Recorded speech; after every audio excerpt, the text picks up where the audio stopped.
Hi there. Why don't you grab yourself a hot cup of tea and join me for a conversation about nutrition?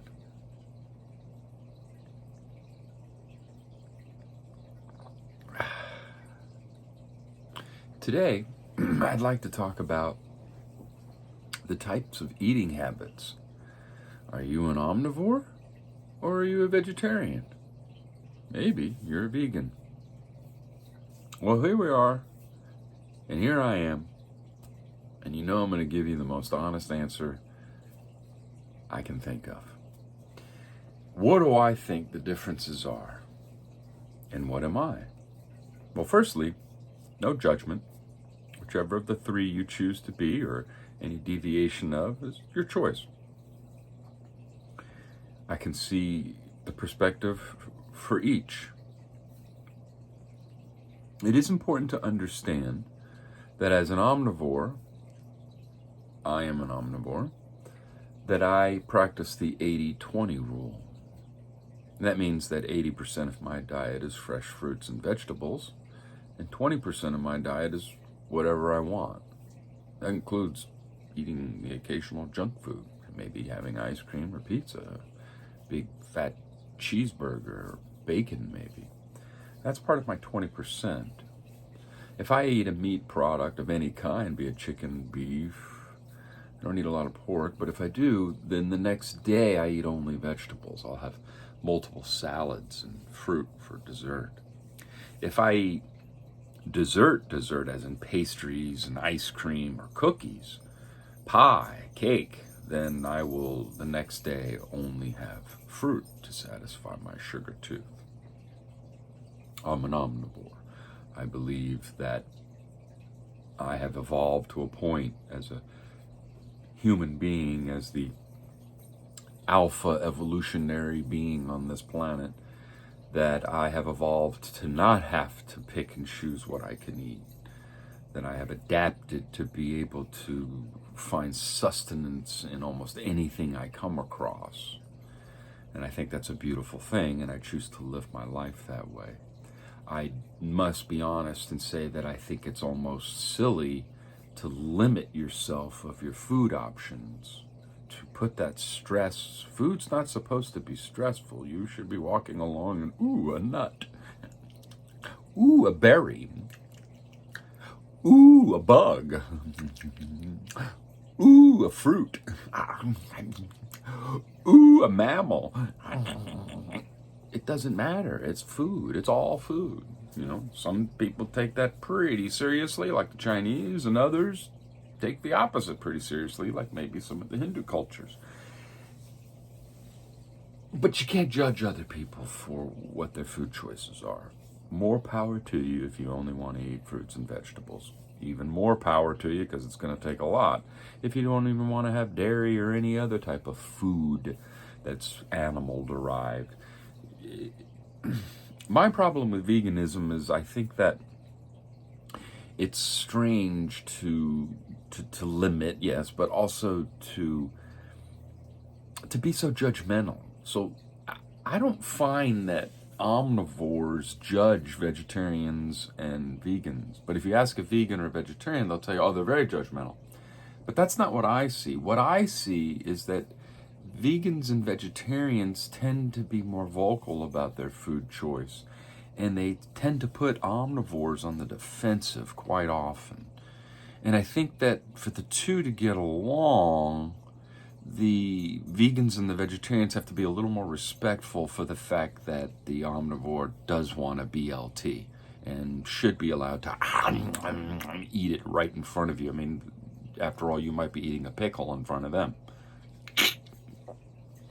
So, to get along, you know, I wish religions would follow this same principle. To get along, you can't judge one another. You just can't. Once you start judging, then the other parties become defensive, and it's over. It's all over from there. You got to get along. And maybe try to listen a little bit, you know. An omnivore might learn quite a bit from a vegan or a vegetarian. Seriously. And a vegan or a vegetarian may have a lot to learn from an omnivore, you know. So keep an open mind and realize that there are just certain things on the planet that we're supposed to eat.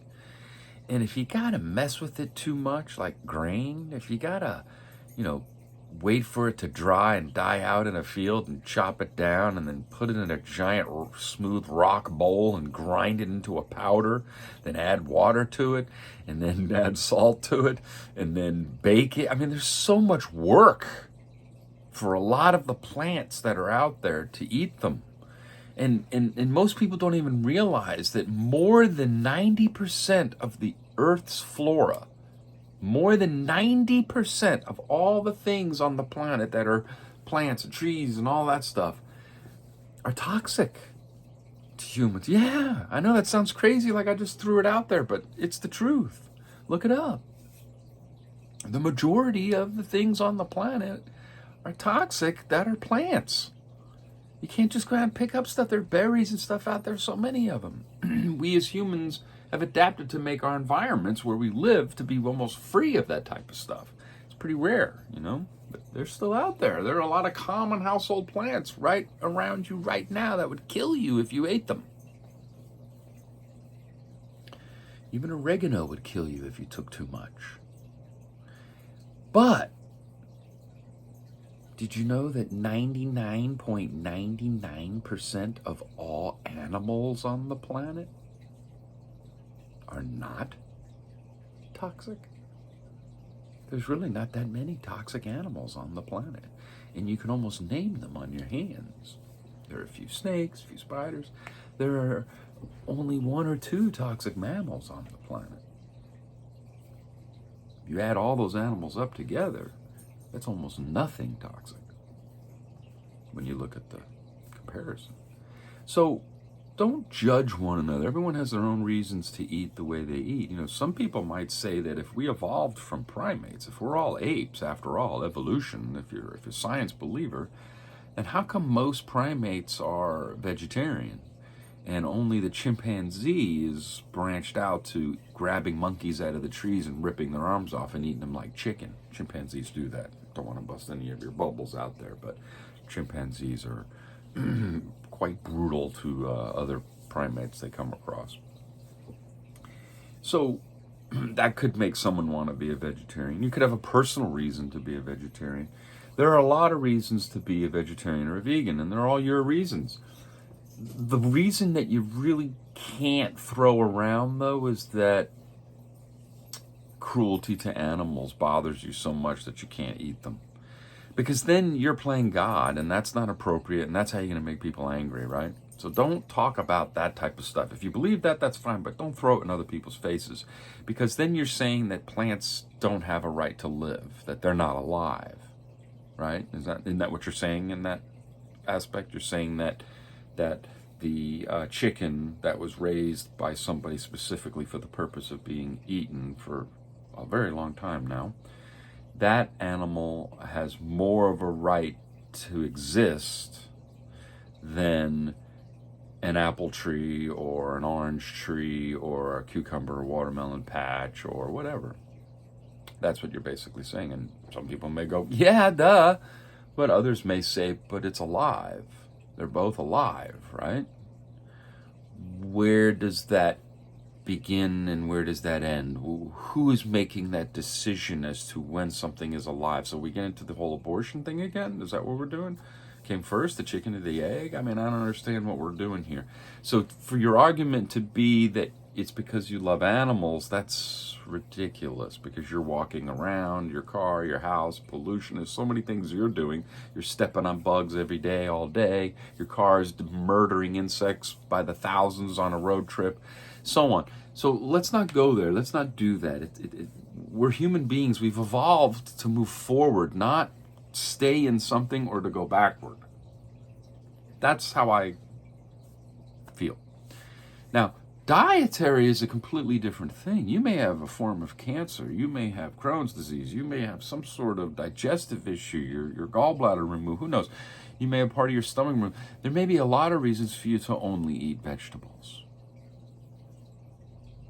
Don't only eat fruit or you'll be a Steve Jobs and you'll end up dying from candida yeast poisoning, too much sugar.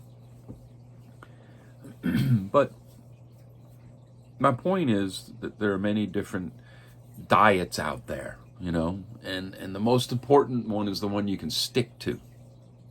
And if you like to have a little bit of meat in your diet, there's nothing wrong with that. And if, eggs are a superfood, it's really difficult to survive in this world today with all the fake foods out there to get enough of the nutrients that you need. So limiting yourself by not having butter and eggs, that's hardcore, because butter is one of the few ways to get the K vitamins, and eggs have all the vitamins and all the minerals. I mean, after all, it's the building block to create a little baby bird, right? It's all inside that shell. Everything that is needed to create a life form is in that shell. So if you open the shell and you drink it or you eat it and you cook it, you get all those nutrients too, which is good for you, which is why we are considered a hunter-gatherer species. We go out and get the eggs, the berries, the nuts, and hit a hog over the head and drag him back to the cave and eat him too. We should be able to eat anything we want, but some of us don't want to.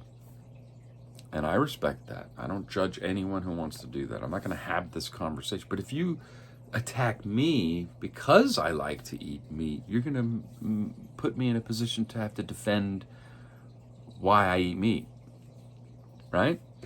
And if you're defending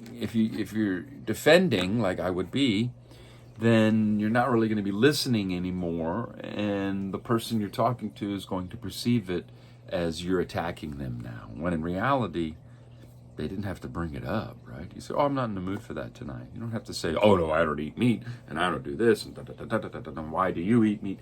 That's what seems to happen most of the time. Now, I was a vegetarian for 10 years, and I was a vegan for 2. And this was in the early 90s. And I got sick all the time, and I was 100% convinced that I did more harm to my immune system and digestive system by being a vegan than any other things that have ever happened to me, other than a case of food poisoning, which happened while I was vegan. And I think, I'll be honest with you, I really do, and I don't want to offend anybody, but I do think that in 20 years, when we look back, I think people are going to make fun of and laugh at the vegan diet. I do. I really do. But I kind of like people that are really religious. I also kind of, respect that a little bit. I think it's a beautiful thing. So whatever you believe, whatever you do, do it. Just drink lots of water. And make sure you're supplementing with your vitamins and minerals if you're not a meat eater, because meat has everything that we need that's difficult to find anywhere else. So if you're not eating meat, then you got to eat a lot of beans, and even that's not going to cut it, So protein's very difficult to get from vegetables. And even when you do get it, it's an incomplete protein, which means you have to mix it with something like rice to make it a complete protein. Meat is a complete protein, which means your body absorbs the protein immediately and starts to eat, which is why so many weightlifters, they talk about meat, that type of thing. So, and it has the right fats as well that your body utilizes. You can get a lot of your fat from avocados, which are extremely important to vegetarians, and so are the potatoes, but that's all starchy stuff. You gotta be careful of the heavy potatoes and the starches and stuff, because you'll end up giving yourself candida yeast poisoning. Anyway, thanks for watching almost a 15-minute video. Stay healthy, whatever diet you choose, be open-minded. Think about the fact that limiting yourself to food choices is not the greatest choice. Thanks for watching. Bye.